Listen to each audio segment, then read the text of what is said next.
All right, welcome back. Episode 3 of the Saturday Morning Stoa.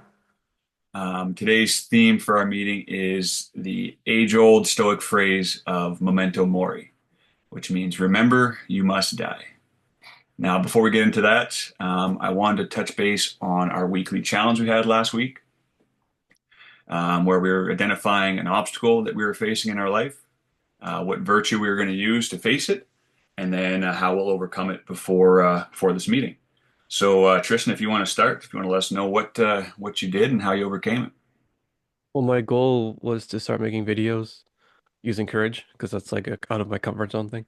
I didn't do anything, but I take responsibility for it. I'm not gonna Yeah, lie.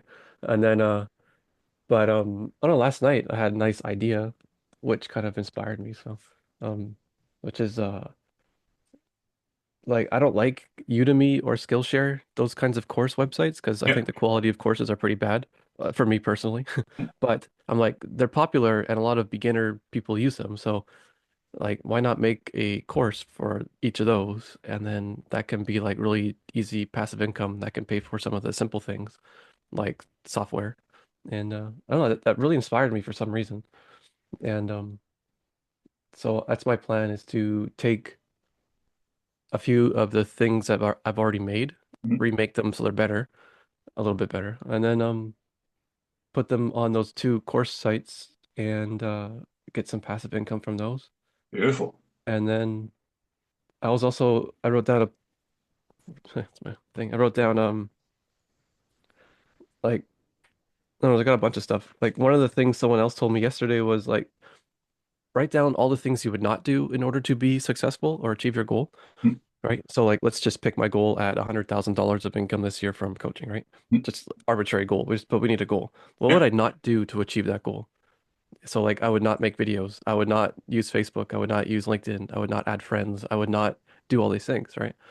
Then do the opposite of those things in order to achieve your goal, yeah, right?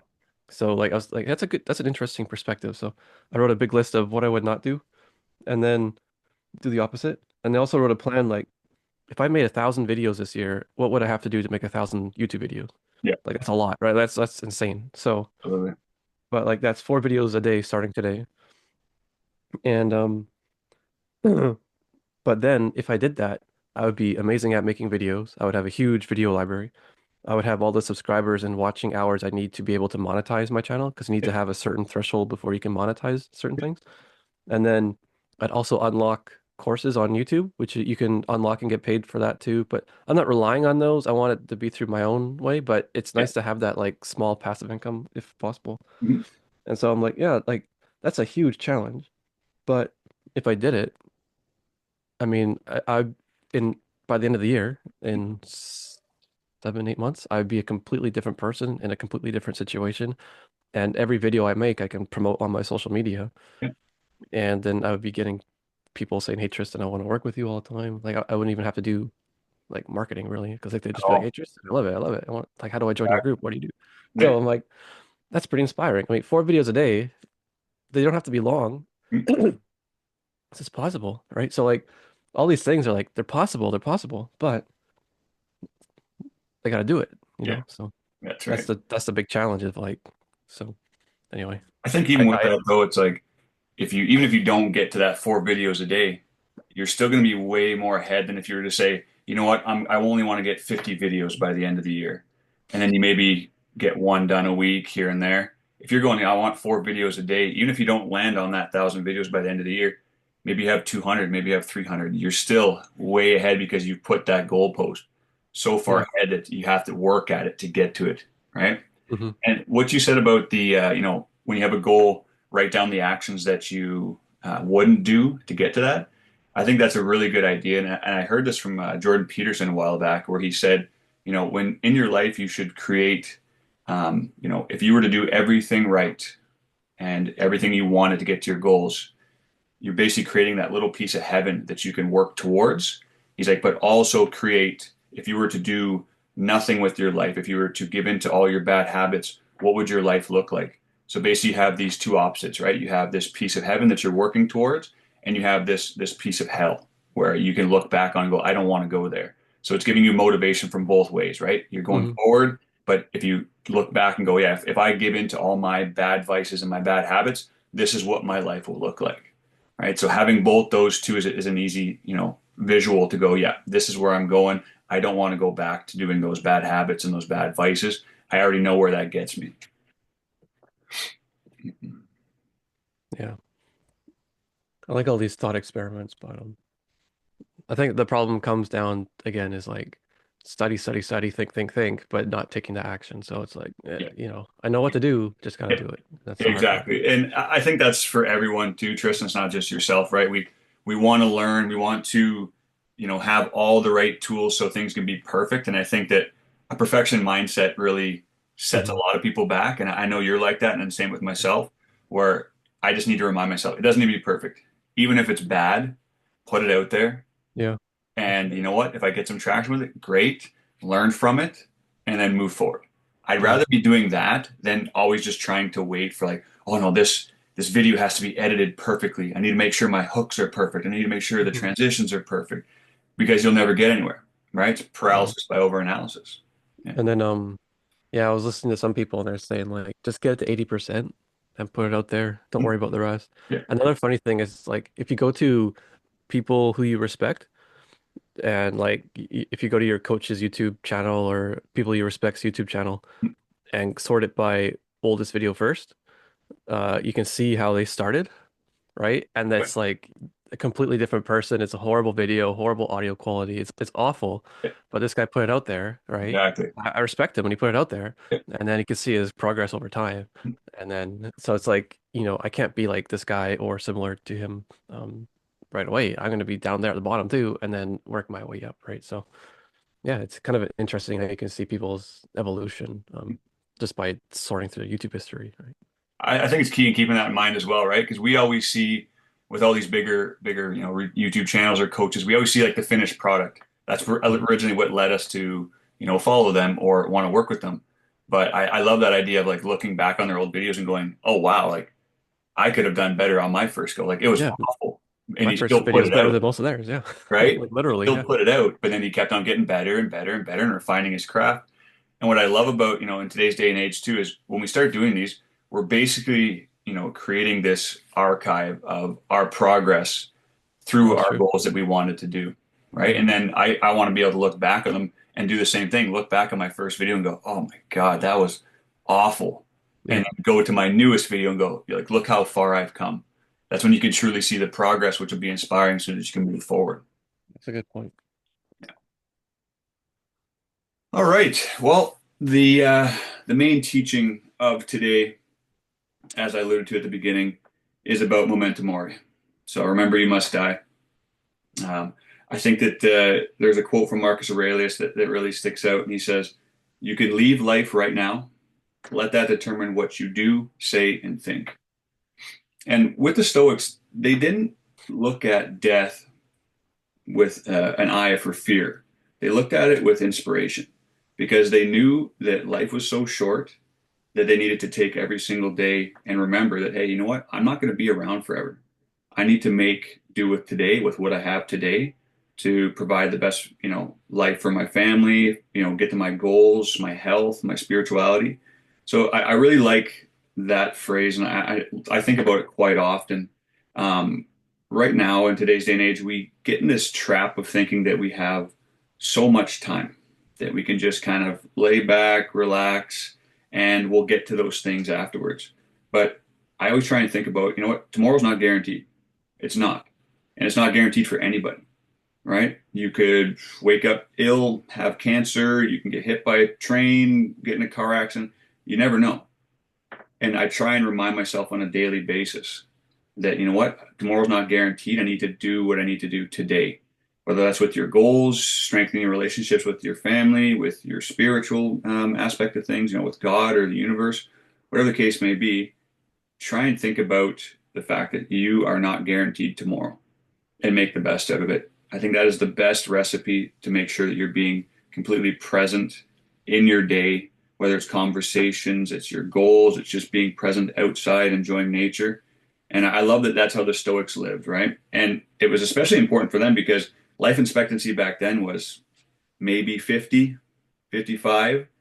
right? And nowadays we live to 80, 100 years old. So it just adds on where we've been taught that, oh, we have all this time in the world. Don't worry, take your time because life is a long, long life. Well, it's really not, and we're not guaranteed to live till 90 and to 80. So I really want us to try and remember that moving forward, is that yet tomorrow's not guaranteed and that we need to think about it on a daily basis. One of the things I do, and at first I thought it was very morbid, but um, my loved ones, whether it's my wife, my pets, my family members, I try and remember that they will not be around one day. And whether it's conversations with my parents, I talk to them every day. I am present when I'm talking with them. Whether it's my wife, I spend time with her. I make sure that I'm present with her. And we have life obligations and life happens and that's totally fine. But it's to have that in the back of your mind that, if that person in your life, whoever that person is that's important to you, they're not going to be there forever. And you should make it a daily obligation to be present with them. If you're, personally there or if you're far away, making sure you have contact with them. Because I want to look back when, say, for example, my father passes. I want to look back and say, you know what? I talk to him every single day about whatever, and he calls me all the time. And sometimes it's annoying, right? He's talking about random stuff, and I'm like, okay, all right, all right. And I just have to remember that, you know what? I'm gonna miss these conversations Hmm. one day when he's not here, right? And then, doing that little thought, and I've kind of made it a trigger now where if I get annoyed in a conversation where I'm bored of it or I'm done with it, especially if it's with a loved one, I always have that secondary thought where it's like, you know what? They could be gone tomorrow. Enjoy this conversation now because you will miss it when you're unable to talk to them again. So I do that with pretty much everyone in my life. Anyone that matters to me, I make sure that I remember that they're going to die one day. They're going to die one day. I should make the best out of this conversation because you never know what's going to happen tomorrow. And I would encourage you to do the same thing. Think about those people that are important in your life.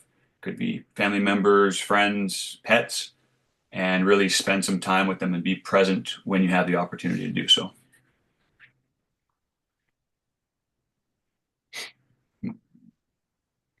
And one thing I wanted to ask you, as far as this whole thing about memento mori, is do you ever think about death, or do you ever think about you know that aspect of life?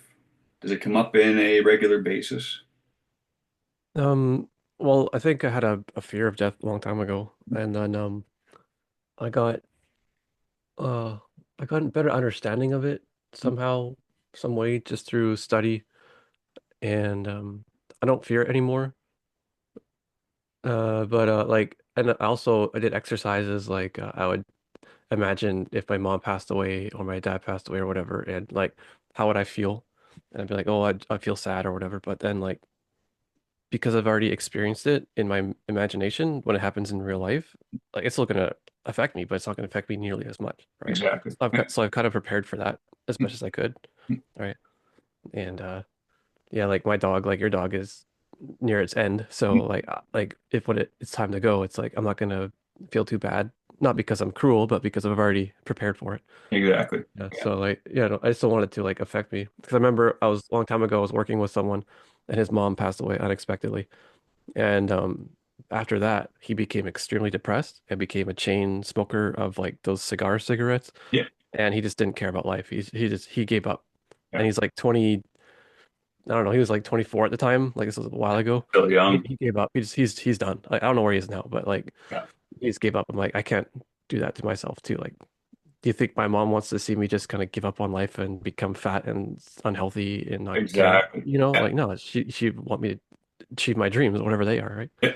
So yeah, I've kind of mentally prepared, but nothing can really prepare you for it when it No, happens. of course not. And but I think you're bang on, right? And to honor the memory of whoever that loved one is, or that pet, it's like you need to make sure that you're still moving on, right? Hmm. And we had to put my pup down on Wednesday, and but I've been preparing for this for quite a while.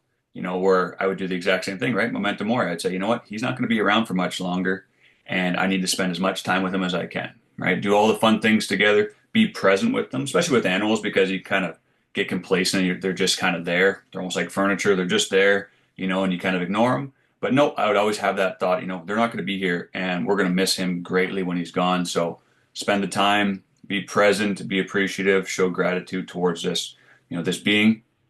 That way, when it actually happens, you've already prepared yourself. You've already gone through that exercise of how will this feel? How will that empty space be filled moving forward? And what I found is it definitely helped with the mourning process and the grieving process, where it's like, hey, I've already thought about this stuff. And you know what? Yeah, it's turning out to be exactly what I thought. And so I've already prepared, I've already, put the reps in to know that we need to move forward to honor this person or this animal, whatever the case is, and to just live life fully. And I'm trying to make sure that I support my wife the same way because she has to go through this whole process as well, right?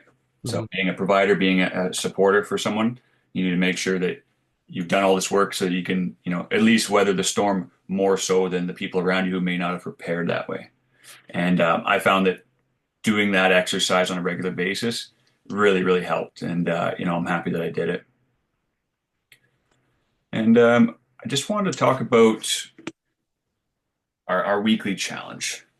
I know we do one of these every week, Tristan, and I have something in mind, but I wanted to open the floor to you to see what sort of a challenge we'd like to do this week. If we don't have something, I have something lined up, but I wanted to open up to the floor and see what kind of challenge you think we could do this week. Well, the one I want to do this week, I'm not sure if it's stoicism or not, but Okay. like it's more of like visualization of my ideal self. Mhm. Because the idea, like this is what I've found so far that to can go from I'm not doing what I should be doing to I'm actually doing what I should be doing. Like, what's Yeah, that thing to make me start taking action? Like, I know what I need to do, but I'm not doing it. And I think that's because I'm trying to unconsciously stay in my current comfort zone and unconsciously maintain my current identity, yeah, right? I'm this guy who lives here with no job and no income, trying to start a business. Like, that's my identity. But I yeah, don't want to be struggling guy. I want to be successful guy, right? yeah. So like, how do I get out of that comfort, or how do I start taking action to reach a new identity? I Mhm. think you do that through visualization of like, let me visualize myself as if I was earning 100,000 or $1 million a year through coaching. Yeah, What would I be doing every day? How would I act? Like, make that go from it's hard to imagine to become familiar to become comfortable. And when that becomes comfortable, then naturally I'll start doing those things that I should be doing, yeah. like I'll be that person. Mhm. So one of my goals for this weekend and probably do it every day forever is just like take that time every day and just close my eyes and visualize me living my ideal self's life, Yeah, So, and that will hopefully make me more familiar, comfortable, and then I'll start taking those actions because I won't be so scared anymore. yeah. And then I'll always my identity will start shifting towards that new identity, and I'll start behaving like I would be that new person. I hope that makes sense. Absolutely it does. Yeah. Yeah. And I think that'd be a great challenge for this week. And you brought up such a good point there, Tristan, is it's about your identity, Hmm. right? And it's about your ego, right? Your ego is this is who I am and I don't want to change because it's uncomfortable. And your ego tries to keep you that person because it knows it's safe. It doesn't have to be challenged. It doesn't Yeah. have to be fearful Safe, or uncomfortable. comfortable, easy. That's not necessarily easy. It's just like I've noticed something is like the effort that it takes to grow is Mhm. the same amount of effort that it takes to maintain. Yeah. Because like every day I'm like anxious. I'm like I can feel it like I should be doing something, but I'm not. I'm resisting, and that's Yes. burning energy, draining, causing like negative emotions, right? So like it's not easy, but it's comfortable Yeah. and it's not unknown. I guess it's known. So Yeah. yeah. But it's not good enough for me, so I gotta change that, right? But that's good. And that's the thing, right? You're not accepting that that's good for you. Like you want to improve, which is huge because that puts you ahead of most people. They're not even aware Hmm. that they can change by the power of their thought. But I would like to pair, and I think it's a great idea to have that visualization of this is who I am in the future and live it right now. I'm the guy that, posts these videos. I'm the guy that has the confidence that works out, that's in touch with his spirituality. Having that ideal, and whether it's on a whiteboard or on a piece of paper or on your phone screen, showing that, hey, that's who I am. And if you're looking at that all the time, you're starting to reprogram your mind to go, I am the guy that makes $100,000 in coaching. I am the guy that posts on a daily basis. I am the guy that works out, that takes responsibility. The biggest thing, though, and we kind of alluded to it earlier, is that we need to take action. Hmm. And like having your ideal self is the starting block, because then you can ask yourself, well, what would that Tristan do? He's making $100,000 a year. You know what? He's posting, he's editing, he's making scripts, he's putting those reps in, and that way it will spur you to make action in the right direction. If you don't have that idea of who you are, who you want to be, then you can just kind of aimlessly go, oh, I think he would do this. I think that I'm going to go do this, or I'm going to make these kind of videos, but maybe they're not in line with your audience that you need to reach, right? So let's make that the challenge for this week, is that let's identify who we want to be in the future. It could be a few points, it could be a whole bunch, it could be very detailed, it could be very broad, but at least having a starting point, creating that little piece of heaven like I talked about to go towards, it'll start directing your actions in the right way. Yeah, well, what I'll do is dedicate like 30 minutes a day to visualization. I Hmm. think I want to really put time into it, even like an hour a day throughout the day. I don't know. But also I want to put my course on those two sites too. There you go. Yep. Just to, like make it more practical as well. Mhm. And like just the learning process of putting something up there, I think is going to be valuable. So Absolutely. um so put that up there. Last night, like late last night, I'm like I got this idea at like 9 o'clock, and I'm like, man. So I went to Udemy and Skillshare. I set up a new account and I connected my bank to their payment systems Yep. all like late last night. So like I'm set up. I just need to put the stuff out there, right? So There I'm you like, go. yeah, I took action. That feels good. Yep. Absolutely. And you already started, right? Now it's like, and you have all these courses kind of already created, right? That's what you were saying earlier, is that? I'm just gonna redo them so they're a little bit better because Yeah, like yeah, but I essentially know everything. So I that's could perfect. probably do it in the next 3 hours if I really tried, you know? Oh wow. Okay. And on those sites like Udemy and Skillshare, are they kind of like an open, almost like a search engine where like if people are looking for, Yeah. certain things with Facebook, Instagram, you Basically, yeah, like it's basically YouTube, but for courses. So okay. you're searching for courses, but the quality is quite low. I don't like if you're gonna look for courses, like I Yeah, don't even know if I would recommend it, but fair enough. um, they're like really skewed to beginner courses. But yeah, like because they're basically a database of courses, Hmm? they're popular amongst people. Like if someone wants to get a course on something, that's like a place that they would search. It's like a search engine for courses. So Okay. So what you're um, saying is people are making money on this. yeah, some people are probably making a lot, like a Yeah. lot, a lot. Most people are not making much, but like who knows, right? But I just want to do it for the experience, take some action, and Yeah. probably get some passive income, which kind of make me feel good, and then Absolutely would. and Proof of then like concept, right? yeah, and then start um doing it for like I don't want to like rely on them because I want to do it on my own through Yeah. my own payment system. But I think it's a good like starting step, just like to get out there. So I think so. And I think that right there, what I heard when you were saying that stuff, Tristan, was your perfectionist mentality, right? Where you're like, it's low quality, it's a good place to start. But that's why I asked that second question, right? Are people making money off it?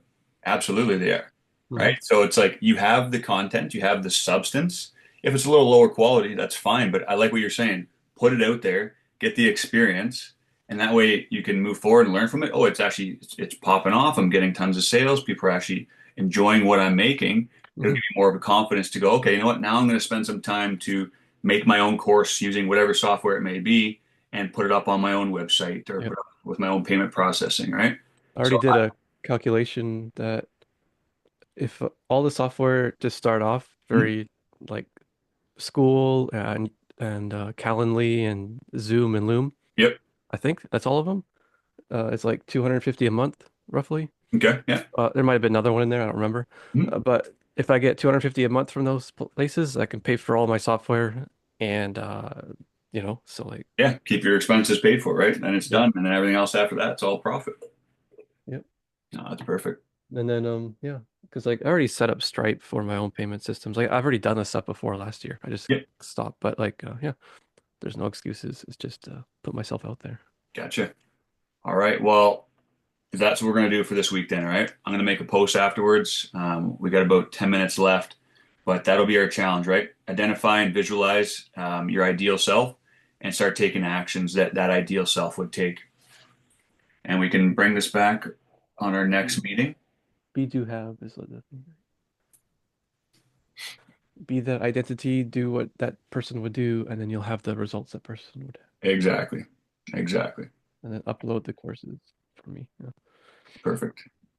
Uh, So before we go, I just wanted to ask you, Tristan, what does Memento Mori mean to you personally? where are you? Um, let's see. I think it it's kind of like um, it's guaranteed that we're gonna pass away at some point, and we don't know when. And people think because of the way our world is today that we can live a long time. We're guaranteed to live to 78 or 80 or whatever the average age Hmm? is. But in reality, you can pass away anytime.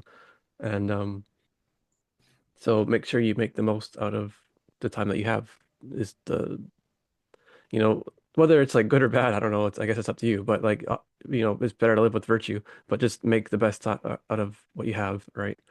And the more success you have every day, or the most you make out of every day, the more successful your life is going to be. And if you Absolutely. just watch TV all day, or if that's what you want to do, you can do that if you want to.